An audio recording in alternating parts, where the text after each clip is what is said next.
সময় শেষ হলে কি হবে সেটা শুধু ইরানই জানে। এই এক লাইনের মধ্যেই লুকিয়ে আছে আজকের বিশ্ব রাজনীতির সবচেয়ে বিপজ্জনক ইঙ্গিত। সাম্প্রতিক এক বক্তব্যে মার্কিন প্রেসিডেন্ট ডোনাল্ড ট্রাম্প স্পষ্ট করে জানান তিনি ইরানকে একটি গোপন ডেডলাইন দিয়ে দিয়েছেন, যার মধ্যে ডিল না হলে পরিস্থিতি অন্যদিকে মোড় নিতে পারে এবং তার পরিণতি হতে পারে ভয়াবহ। মোট কথা, আমেরিকা চাপ দিয়ে ইরানের উপর প্রভাব খাটাতে চাইছে। ট্রাম্প সময়সীমা প্রকাশ করেননি, তবে বলেন only they know for sure, অর্থাৎ এই কাউন্টডাউন ঠিক কতদিনের তা শুধু ইরানই জানে এবং এই অনিশ্চয়তাই আসলে সবচেয়ে বড় চাপ। একই সঙ্গে তিনি এটাও ইঙ্গিত দেন যুক্তরাষ্ট্রের যুদ্ধজাহাজ এবং সামরিক শক্তি ইতিমধ্যে ইরানের আশেপাশে অবস্থান করছে। কূটনীতির পাশাপাশি শক্তি প্রদর্শনের মাধ্যমে ইরানকে সিদ্ধান্তে বাধ্য করার কৌশল হিসেবে। ট্রাম্প আরও দাবি করেন তার করা হুঁশিয়ারি ও সরাসরি হুমকির কারণেই সম্প্রতি শত শত মানুষের সম্ভাব্য ফাঁসি বন্ধ হয়েছে।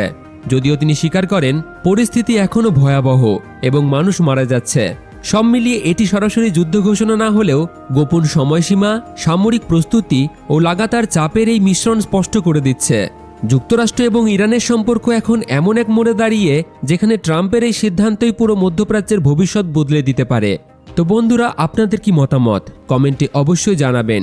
ভিডিও ভালো লাগলে একটি লাইক করে শেয়ার করে দিন আর আমাদের চ্যানেলটিকে সাবস্ক্রাইব এবং ফলো করে পাশে থাকুন।